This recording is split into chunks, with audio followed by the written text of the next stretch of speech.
Hey there, Danielle Matthews here. I'm coming to you live from Florida.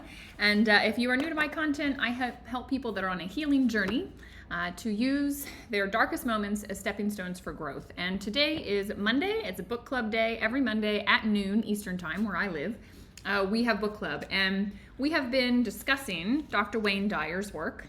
We're on chapter 14. And this book is called The Power of Intention. If you haven't caught book club up to this point, don't worry about it. This book is incredible in that each chapter is standalone. Each chapter has a focus. The focus of this chapter, the title of it is my intention to appreciate and express the genius that I am.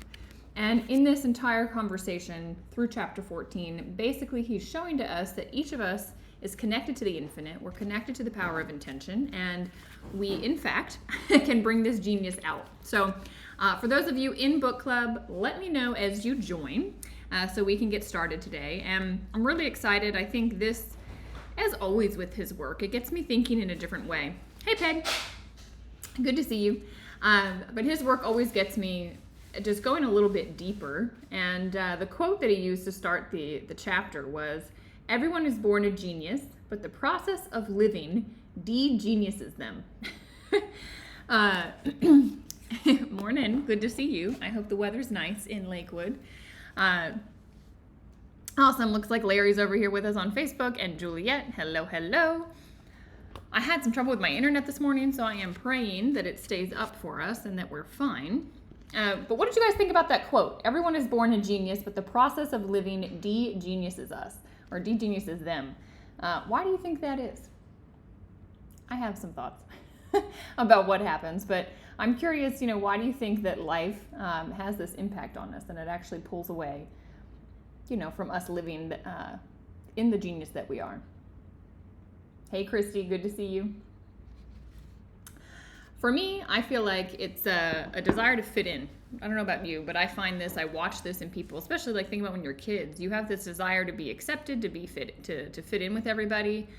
Larry says people knock people down. Yeah, you don't want to be one of those people that, is knocked down. Lou is saying limitations that we place on ourselves. Yeah, certainly. Peg saying so much green and loads of rain in Lakewood. Nice. It's the same here in Florida. Morning, Marie. The other thing I was thinking is the media. I think there's so much of like how we ought to look, how we ought to dress, what we ought to eat, the things we should take, all of these things. Hey, Karen. All of these things, it's like we're being shown all from the external world how life should look. And so many of us just kind of remove this connection that we have to the divine, to the infinite, to be able to actually live uniquely as ourselves. Christy says fear of being wrong stops us. Yeah. Absolutely. Juliet's saying we forget and the influence of others, picking up others' habits. Yes. Peg says for some reason humans just get so easily distracted, and I agree, they want to fit in. Yeah. It's a big piece. So he asks us to consider that all human beings have within themselves the same essence of consciousness, and that the process of creativity and genius are attributes of human consciousness. Meaning we are the divine. And these attributes, in order to be creative, all we need to do is tap into the divinity. He says we're each uniquely brilliant. We've had uniquely brilliant ideas. We've created something that has astonished ourselves. We've made the perfect shot, maybe in a round of golf, or done something like this. I'm wondering, as you read this, were you going, I never considered myself to be a genius or to have moments of genius? Is there anyone that wants to share when they've had a moment of genius? Because I think it's important to shine light on this and realize, wait, I do have this characteristic, I do have this trait, this is something. Guys over on Instagram, I got 20% batteries, so we might not make it, but we will try. I think that, for me, I've seen it in moments of training or when I'm speaking where everything just lines up and it's as if like the idea didn't come from me, but it came through me. Has anyone ever experienced anything like that? Maybe it's in how you pull together an outfit, right? This moment of genius. I know Juliet is always playing with fashion, and she, I'm sure, has moments of genius as things come together. Think about what it is. I know Marie loves to bake. I'm sure there are moments of genius in the kitchen as it all comes together. These are the moments of genius that I'm curious to hear about from all of you. I think some of you are on a lag, maybe because you came onto the live late. Peg's here with me. Nice.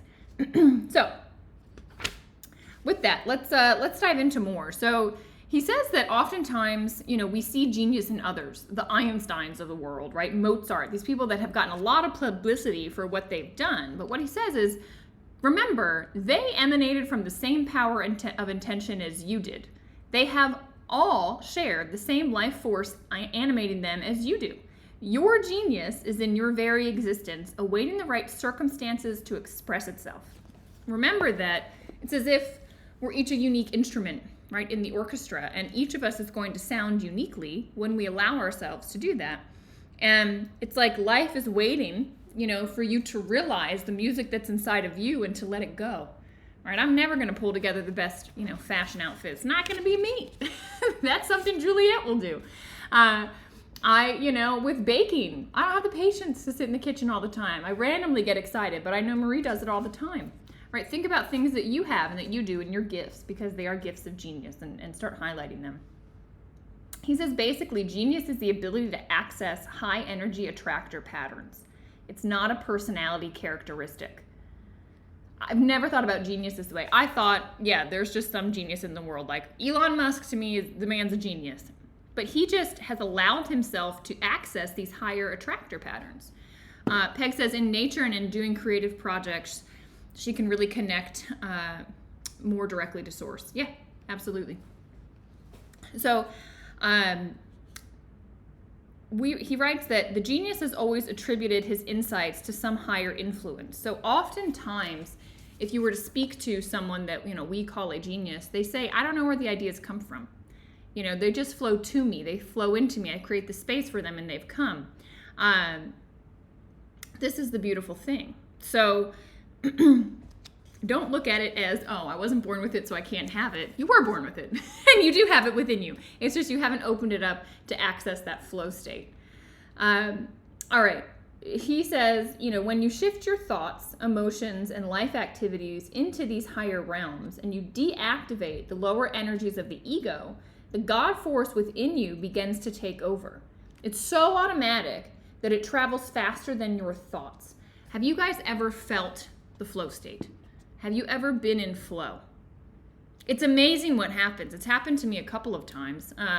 And you kind of snap out of it and go, what just happened? And where did that just come from? Because it's flowing to and through you so quickly. It's amazing. Yeah, Karen says, yes. I share those stories. These stories are wonderful because it just shows that each of us, doesn't matter who you are, where you came from, we all have that ability to touch the divine, to connect with the divine, and to allow it to flow through us when we get our mind out of the way. So stop getting into these ego-driven thoughts. When we release that's what he's saying. When you go to these higher realms, this is when, you can connect in at a deeper level. Peg says it's happened to her while she was painting. Beautiful. Yeah. Seek those moments. He gives us some how-tos, of course. He says, genius can show up in as many ways as there are human beings. How beautiful is that? Juliet says, yes, when I'm writing and creating costumes. Yes, I knew it. She says, boom, flow. Yes. I love the idea of each human being has their own uniqueness that can come out as genius, and to try and find that in one another, right? What is that saying? Don't judge a fish by how well it climbs a tree. The fish's genius is not in climbing. The fish's genius is in swimming. It's the same for each of you. Like each of you has your genius in a very specific thing. And the genius will maybe change in life, or you try different things and see what really gets you into the flow state. But try it out, I love that he kind of went into, how do we do these things? He says, to expand your reality to match the expansiveness of the all-creating field of intention, you have to peel away your old habits of thought. These habits have pigeonholed you to a point where you allow labels to be attached to you. These labels define you in many ways. I am curious, how many of you have said one of these phrases, or one of these phrases has been said to you? She's never going to be very artistic. I've said that to myself. I don't know who said it to me, but art's not Danielle's gift. She's never going to be artistic. And I thought that for a long time. He's a tad clumsy, so he's not going to be an athlete. Like, have you ever said that to a child? Oh, well, it's okay. You're just a little clumsy. Like, sports aren't going to be your thing. Or did someone say that to you? Mathematics has never been her strong suit. I can't tell you. I taught 6th grade math for a little while. I can't tell you how many kids came in already just dejected. Like, Miss, I'm just not good at math. Like, who told you that? You know, you're 11 years old. You have plenty of time to get good at math. Why wouldn't you be? He's a bit shy, so he won't be good at dealing with the public. Right? Don't let somebody put a label on you. Marie says, that's happened to me when I've prayed with others. I say things that just came to me and I didn't even know where it came from. But that person says, how did you know I needed that word? Yeah, you're in a flow state. Beautiful, Marie. Juliet says, one day I was on the beach reading one of his other books and I was writing. I felt like I was channeling through him. It was the most amazing feeling. Oh, beautiful. Absolutely beautiful. So thinking about these phrases, these terms, these potential labels that have been put on you, what do you say to yourself? I've always said like, well, I just said it today. I'm not a fashion person, right? I'm not creative. It's coming from a space of knowing like I've explored it and it doesn't bring me fire and energy, so I don't spend my time there, right? It's not because I believe that I can't. With art, you know, after my car accident, I couldn't do so much. I picked up something and started drawing. I was blown away with what I could draw. It's like I've always said, oh, I'm left brain. I'm not right brain. Whatever. It's all baloney. Candy says, as long as my checkbook is balanced, then I'm good at math. I love it. All right. So he says, think about these socially imposed habitual ways of labeling people and I always think about how you're doing it, right? Catch yourself. Be the change you want to see in the world. Don't label other people. Don't use these things to describe other people. Don't cut somebody's option off. Maybe their method of genius is going to come out that way later, but they have to, have the confidence to keep with it. You never know. All right, he says, trusting your insights. These ideas in your imagination are distributions of God taking place. Your insights are divinely inspired. Can you think about that for a minute? So your intuition, when you get this intuitive hit, right? What he's saying is that is a distribution of God. How beautiful. That's the divine saying, here's some inspiration. Here it is for you. Like, and how dare you not act on that? How many times have you got an inspired idea, but then you didn't take action? Well, that inspired idea is going to go be given to somebody else that is going to take action. You know what I mean? He says, banish any doubt. Having the thoughts and squelching them because you think they aren't good enough or that they don't merit any action is denying the connection that you have to the power of intention. Like, how dare you doubt an idea that is given to you from the divine? I mean, think about that. Our mind doubts so quickly. It just talks about, oh, you can't do this. There's no way, this, that, and the other. Like, there's lists of things. And the reality is that inspiration was given to you. Maybe it's never been done before. Maybe that's why it was handed to you, right? And you have to allow yourself to think, wait, this is the divine speaking to me. This is what I'm meant to do. This is the path I'm meant to follow, not the one that's of doubt and negativity. It's going to leave you stuck and in a dark place. Go to the one that feels new and it feels maybe a little exciting but nerve-wracking, right? That's the way you need to lean. He says, the only caveat is that the thoughts must be in vibrational harmony with the 7 faces of intention. So don't act on thoughts that do not align with the 7 faces of intention, right? Sometimes we have impulsive thoughts that are not good. He's saying, no, not those thoughts. He's talking about the ones that are creative, that are full of love, that are full of kindness, that are full of beauty, that are full of abundance, that are full of receptivity, that are full of non-judgment. I feel like I missed one. Ever expansiveness, right? All of those things that align with the 7 faces. Christy says, I love that. How dare you deny an idea that was given to you from the divine? Yeah. Like, honestly. I sat with that. I read that again and again and again. Because when there's just a new perspective put on something? It's like I've always known, oh, that's my intuition. But, like, what is that really? No, that's an intuitive hit from the divine. How dare I question it? Like, who am I to question that? Like you get into this space, you realize this and you go, whoa, Like, whoa, whoa, whoa, whoa, whoa. That ego is really full of itself. Really full of itself. He says your creative impulses are real, they're vital, they're worthy, and they crave expression. So I'm curious, have any of you had a creative impulse recently? Any creative impulses? Larry says, I thought this part was great. Inspiration must be encouraged. Yeah, exactly. And if you want more of it, you've got to lean into it. How dare indeed, Peg says. Yeah. I'd love to hear if anybody has any ideas that they want to share, or maybe they're just, between you and the divine at the moment. That's fine, but act on them. What I will say is act on them, don't doubt. All right, appreciate the genius in others. I love this. There was, many of you maybe know her. I know Peg knows her, Karen Riley. She used to say, I know people by name, talent, and spirit. And I think what a beautiful, beautiful way to connect with other human beings. Don't just know their name, right? That's this expression in this form, but know them by talent and spirit. Know their genius, know their essence, and call it out. Share these things that you see in other people. He says, appreciate particularly the ways in which they express their creativity. Appreciating the genius in others actually attracts high levels of competent energy to you. So I have a challenge for you all.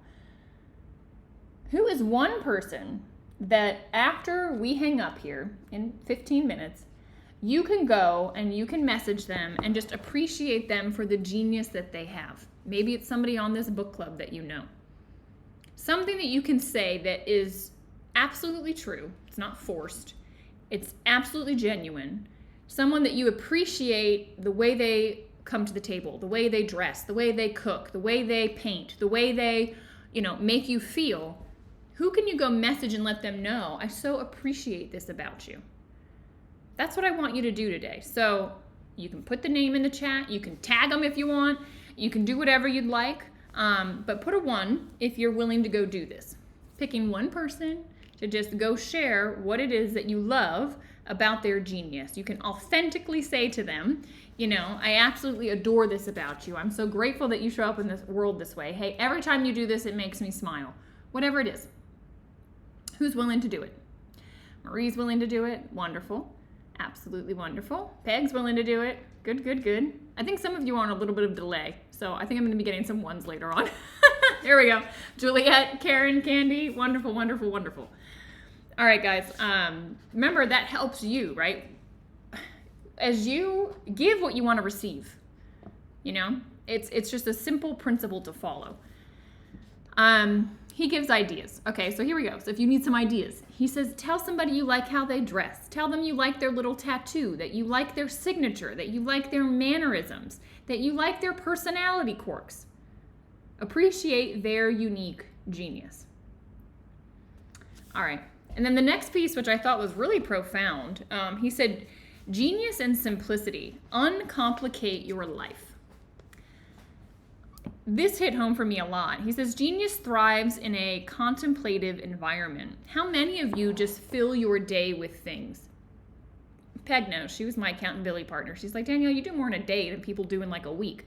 And it's like, I just go ding, ding, ding, ding, ding, ding, ding, and I'm just going. And I had a friend of mine who she does coaching and just amazing work. And she said to me, Danielle, you need to just shut off at like 4 o'clock and you don't touch your phone. You do nothing else, because you need to allow for these ideas that are coming to you.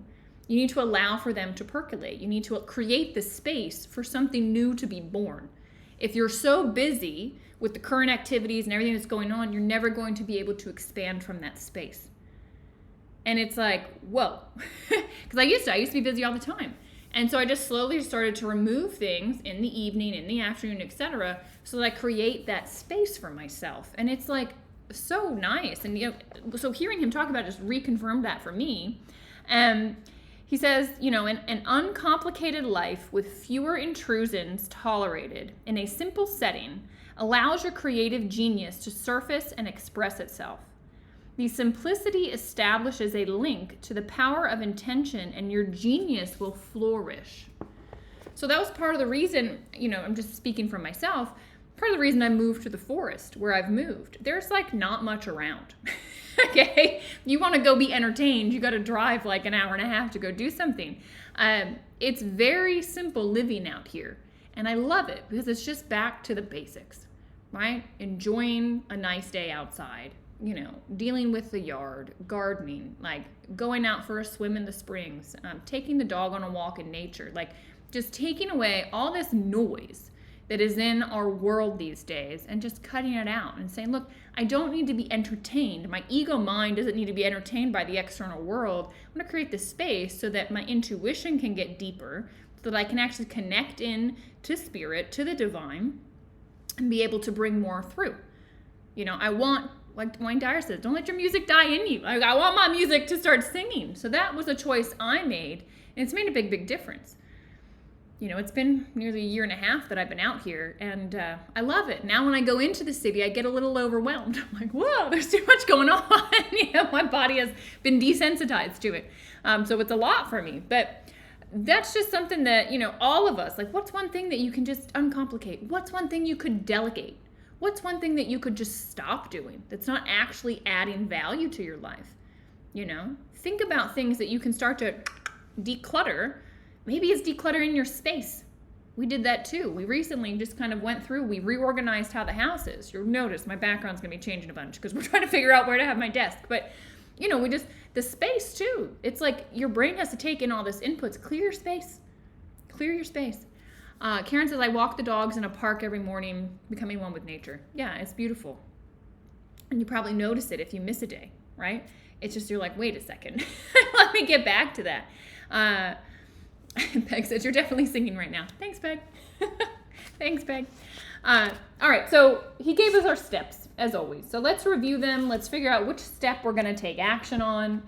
Step 1 is declare yourself to be a genius. I love that. So I want you, I am statements are powerful. Whatever comes after I am, that's you. So I want you to write, I am a genius. I'm going to write it too. Declare it. I am a genius. I'll write it over here on Instagram. No, I don't want to touch Instagram. My phone, I want it to make it. So we're not going to use that. Not going to use that anymore. I am a genius. I am a genius. He says, a statement of intention between you and your creator, okay? This isn't something that you need to go tell everybody in your world that, right? But just say this, repeat this in your mind, connect with it. You have a unique gift to offer this world, and you are unique in the entire history of creation. I mean, just feel that. You are unique in the entire history of creation. There has never been a Karen. There has never been a Candy. There has never been a Lou. There has never been a Larry. There has never been a Juliet. There has never been a Christy. There has never been a Peg. You are unique. You have genius. Thank you for writing it. Thank you for affirming it. Amen. Exactly. Well, we did step 1. So step 2. Make a decision to listen more carefully to your inner insights, no matter how small or insignificant you may have previously judged them to be. So I want you to think about how you're going to capture them. Are you going to start a journal? Are you going to have a spot in your phones, maybe on your notes app? Where are you going to start to capture this? All right, because they're going to come, right? People call them downloads. Where are you going to put your downloads? How are you going to organize them? How are you going to make sure you act on them? You don't lose them because they can be fleeting. He says, those tenacious thoughts that don't go away should be viewed by you as intention talking to you, saying, you signed up to express your unique brilliance. So why do you keep ignoring the genius in favor of settling for less? If you need to kick yourself, that's a great sentence to kick yourself with. I'm going to read it again. You signed up to express your unique brilliance. In this lifetime, your soul came into this manifestation to express your unique brilliance as you. So why do you keep ignoring the genius in favor of settling for less? Why are you playing small? You came here to play big. That's what it's saying. Step 3. So Lou's got her composition book. Perfect. Where are you gonna put these things? All right, step 3, take constructive action toward implementing your inner intuitive inclinations. Any step in the direction of expressing your creative impulses is a step in the direction of actualizing your genius. Go act on it. Whatever goes in that book, Lou, you take a step towards it, right? And the universe loves speed. The faster you act, the more things will come, and the less space there is for doubt to creep in. right? Because the more you do, the less you think, right? And the less you think, the more you do, and so on and so on. All right, step 4. Know that any and all thoughts you have regarding your own skills, interests, and inclinations are valid. And you can keep them private. These intuitive thoughts can be between you and God, you and the divine, you and your notebook. If you keep them in the spiritual domain, then you don't have to introduce them to your own ego or to the egos of others, where they can get squandered. So keep them in a special place and in a special space. But be sure you also act on them. Step 5, remind yourself that aligning with spiritual energy is how you will find and convey the genius within you. I loved this sentence. I think it's one of my favorite sentences from the whole book. He says, trust yourself as a piece of God and your genius will flourish. I mean, how incredible is that? Trust yourself as a piece of the divine. See yourself as an expression of the universal mind. And your genius will flourish when you realize who you truly are and what you're truly connected with and what is animating, this physical body. You will realize and you will trust, and then it will flourish more. Yeah, I loved it too, Christy. Trust yourself as a piece of God and your genius will flourish. Juliet says, I signed up to express my unique brilliance. Claim it. Nice. Beautiful. Step 6, practice radical humility. He gives the example of how many people are incredibly humble, and he shares about his own work. And I loved this because he's reflecting, about how these words are coming to him as he's writing, and how he's wondering, like, who are these thoughts? Are they even mine? Is Wayne Dyer writing, or is the divine writing? And is the God writing this book with me? And will these words live beyond my lifetime? They did, right? Wayne Dyer is not on this earth anymore. But these words are living. And they're exciting me, they're exciting each of you. I mean, it's just like, it's incredible, right? The legacy you can live because he was in flow with the divine. It's beautiful. Step 7, remove resistance to actualizing your genius. Resistance has been a big theme, right? The resistance is really the ego. He says, your source knows that you're a genius. Any thought you have that challenges this notion is resistance, which will inhibit you from realizing your intention. Your source knows that you are the divine made manifest. And that's all you need to know too. Anything that doubts that, get rid of it. Step number 8. Look for the genius in others. We talked about this. Who is the person you're going to message? You got 4 minutes and you're going to go message them. If you don't see it at first, spend some time and some mental energy looking for it. Maybe have this be somebody that you're going to see physically today, right? Maybe it's a child, maybe it's a parent, maybe it's a spouse, maybe it's a neighbor. Express something that you love. Maybe your neighbor is always, decorating or does a really nice job with the garden. Let them know you love it. Then he says, step 9, simplify your life. So what can you remove today? Right? These are all action steps all of us can do.